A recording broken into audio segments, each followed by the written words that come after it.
strength heroes. These are one of the best heroes in Dota roster, and today we are going to be rating all of them, ranging from top of the line S tier to bottom tier, which nobody likes. And just before the video starts, I just want to say this is just my opinion, so don't flame me in the comment sections, alright? So the first one we're starting off is Timbersaw. Timbersaw mains mainly just don't like dying. That's why they pick Timbersaw.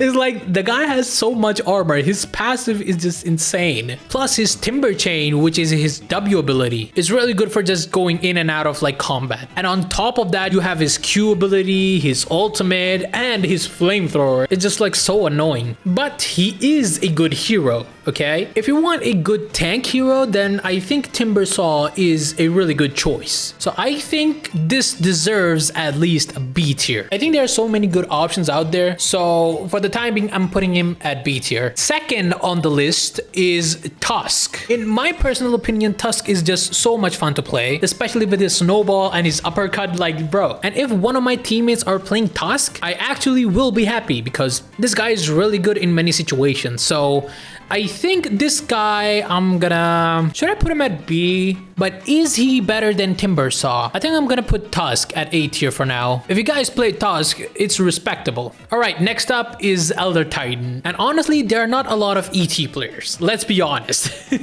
They're like non-existent. And here's the thing, his abilities have such a big wind-up time. It's like, bro, you don't need to stop me to put me at sleep, okay? It's just the wind-up time is enough. And the worst part is, his Storm doesn't even stun enemies, it just puts them to sleep. Make it make sense. Yeah, I don't think this guy deserves a B.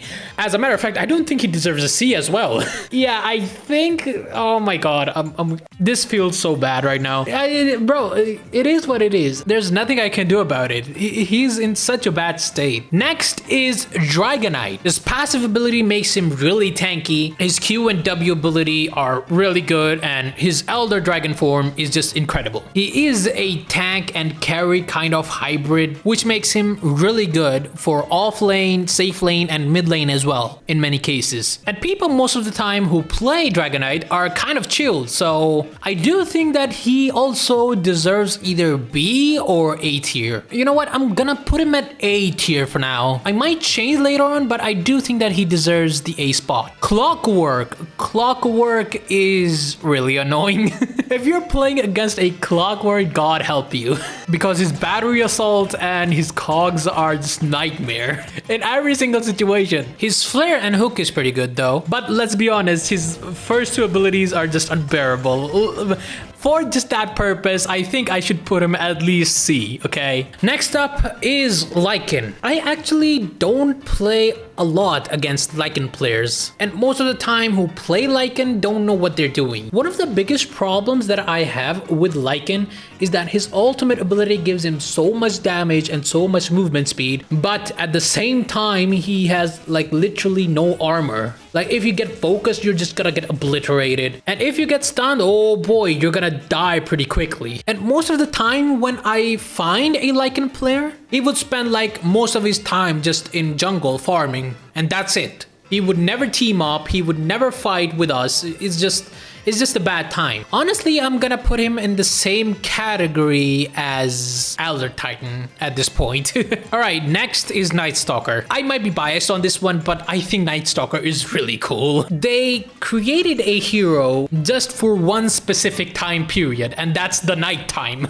I have never seen something like this in any other MOBA. At daytime, you're literally just powerless, and just nighttime, you just become a complete beast. But he is kind of unreliable just because of that. Whenever I have a teammate who's a Night Stalker main, they will be highly aggressive as soon as they have their ultimate. Like, doesn't matter if it's defending, tower pushing, or taking objectives, boys. They have so much vision and so much damage, like it's insane. He is kind of an S tier material, but because of his unreliability, I would say he goes A tier. Next up, we have Morse. I'm gonna be honest, when this guy came out, I thought this was a joke. This guy looked like a cartoon character with those teeth, okay? But I have to admit it that his ultimate Blood Arena is kind of OP.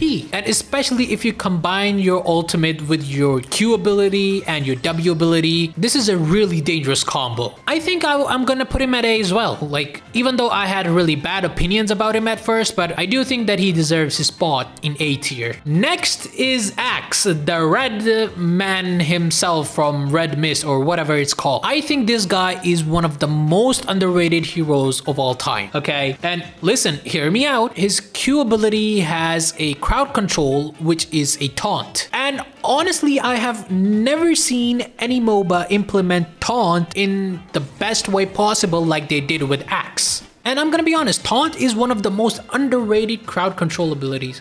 But with Axe, it's a completely different story. When you combine your call with counter helix, it makes him a nightmare material. And most of the time, if you pick him in most situations, he will be reliable. And I do think this is going to be an unpopular opinion, but yeah, he's going S tier. He gives your teammates so much fighting potential, it's insane. Next up is Phoenix, the bird that loses HP every time you use an ability. Unless it's your ultimate ability, let's be honest. If you see a Phoenix player in your team, then there are only two options. Number one, either they are one of the best Phoenix players or they don't know what they're doing. There's no in between. Phoenix is a hero that is really hard to master, and if you master him properly, he can have a really big impact on the battlefield, especially with his Sun Ray and his ultimate. Like, if you know how to use these two abilities properly, then you can change the course of a team fight. These days, most of the time, people don't play Phoenix that much, especially in normal games, which I mostly play as. But I do think that he deserves an A tier. I mean, his design is really cool. He doesn't talk that much, which is also a blessing. And he has flashy abilities. Like, what else do we want? Next is Underlord. Yeah, honestly, I do not care much about Underlord because his abilities are just okay. It's not like I'm jumping out of my seats to just play Underlord, but I will say this, that his teleportation ability is really good. His hero design is also really cool, and he just talks in a weird way. So I think I would at least give him a B for now, even though I don't like that much about Underlord. I honestly think her ultimate ability is really good. It heals your allies, it damages enemies, and it stuns them, which is really good. But other than that, I actually don't like anything about her. Her other abilities are just passable. Her design is okay. Her voice lines are also okay. I'm gonna put her at C for now. All right, Doom is next. I honestly started playing Doom like 2 months ago, and I actually had a lot of fun playing him. And during that time period, I realized a few things, and this is my analysis. Most of his abilities deal damage over time, but he faces the same problem as Lycan. His survivability is just atrocious. You don't make him tanky at all. Like, at least give him some armor. I mean, I understand why you don't give armor to Lycan, but you at least need to make Doom a little bit tanky because you at least need to be in a team fight for a long time to deal more damage over time. If you get focused by the enemy team, you're gonna die really quickly. But his ultimate, on the other hand, is a game changer. This ability will shut down anyone you want, especially the enemy carry. I don't think he deserves A tier, honestly. But when it comes to B and C, I don't know. I'm heavily inclined on putting him at B tier for now, but I don't know. I do think that he goes to C tier. You know what? I think I'm gonna put him at B. Listen, he has his flaws, okay, but I do think that he deserves a B tier. Next up is Chaos Knight. Like, guys, I think we all can agree that he has one of the best hero designs in the game. I mean, look at him. He looks so menacing with his armor and like his horse. Like, sometimes I would just jump on someone and literally just 100 to 0 them in just 1 second. Like, it's crazy how much damage his passive is able to deal. But sadly, people don't play Illusion Heroes most of the time now. These days, Illusion Heroes have been on a downfall because they're not that great in this patch. But I would say because of his menacing design, his good abilities, I would put him at A tier. Like, he is a proper A tier hero. Alright, Pudge is up next. Guys,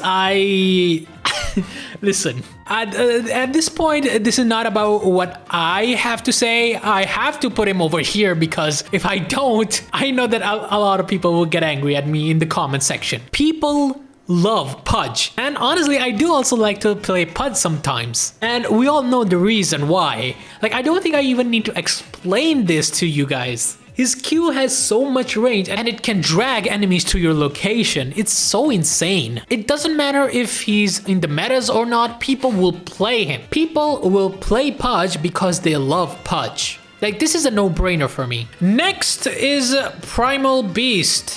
Yeah. Yeah, let's just... Boys, I just hate this guy, okay? This might be a little bit harsh, but I just don't like him at all. I remember when he came out. Oh my god, it was just a nightmare. He would just use his Q to just rush into team fights and just kill everyone. It was so bad. And also, I don't know why, but because I have played League of Legends as well, this guy reminds me of All-Star because both of their abilities are kind of the same. So for me, it's like, bro, just no. Listen, I might be harsh a little bit on this one, but listen, this guy gotta go. This guy deserves the bottom tier, the amount of pain that this one has caused me. Next, we have Bristleback. He is considered one of the most annoying heroes in the game, but guys, let's be honest. Even though we don't like his passive, but he is a very unique hero. But one thing that I don't like about his passive, that I have to buy Silver Edge just to counter this guy. But guys, to be fair, his passive is good. Even though it's annoying, but his passive's really good. Even though his other abilities are just spam abilities like QW, QW, QW. But guys, I'm gonna be honest. He is a good hero. Not good to play against though, but he is a good hero. I'm gonna put him at B. Even though I just despise playing against him. Alright, Sven. I don't think I have much to say about Sven. His Q is a stun ability, his W gives him movement speed and armor, but his cleave damage though is really good, especially when farming and dealing with illusion heroes. On top of all of that, his ultimate gives him even more damage, which is kind of crazy. I think he deserves the B spot. He's not bad, but he's also not S rank material, let's be honest. But on the other hand, when we're talking about Tiny, it's really fun to play as Tiny. This hero has also created so many memes. Imagine naming a hero Tiny that I can't even fit on my computer screen. Like, bro, this guy is not tiny. All in all, I think I'm gonna put him at B rank. A really good hero, but he has no attack speed, which is kind of sad. Alright, next is Slardar. And honestly, I don't have much to say about Slardar, other than he's going at B tier. What do you want me to say? He deals a lot of damage, he has good mobility, he stuns enemies, and that's it. I'm not kidding when I say this. One time, one of my teammates picked Wraith King. They bought themselves a refresher orb, also took the Aegis, and died 5 times. And when I say 5 times, I'm talking about buyback as well. I've seen people do a lot of different things with Wraith King, honestly. But if you want me to rate this guy as a hero, I would go for a B. Like, his design is cool. His abilities are really simple and easy to understand. Alright, my boy Earth Spirit. Listen, I don't want to hear anything from anyone else, okay? I do not care what anyone thinks. He's going S tier. Like, this guy literally has everything. He has a stun, he has a silence, he has so much mobility with 4-second cooldown, by the way, and he can also push away enemies. But he is one of the hardest heroes to play. But if you put the time and effort in, you're gonna have a blast playing this guy. Listen, I've seen so many crazy Earth Spirit players. Alchemist. I honestly am not the biggest fan of Alchemist, mainly because he's not that appealing. I mean, his ultimate is good, but when talking about his other abilities, it's just average. This guy is all about farming. You just have to keep farming and farming so that you always have more gold than the enemy. Some people might like this kind of playstyle, but I'm not the biggest fan of this one. I'm gonna be honest, I'm gonna put him at D tier. Next up is Ogre Magi. Hey, fun fact, this guy used to be an Intel hero. These ogres used to be in the same category as Invoker. Just think about that. I think that is the biggest fumble that Valve has ever made.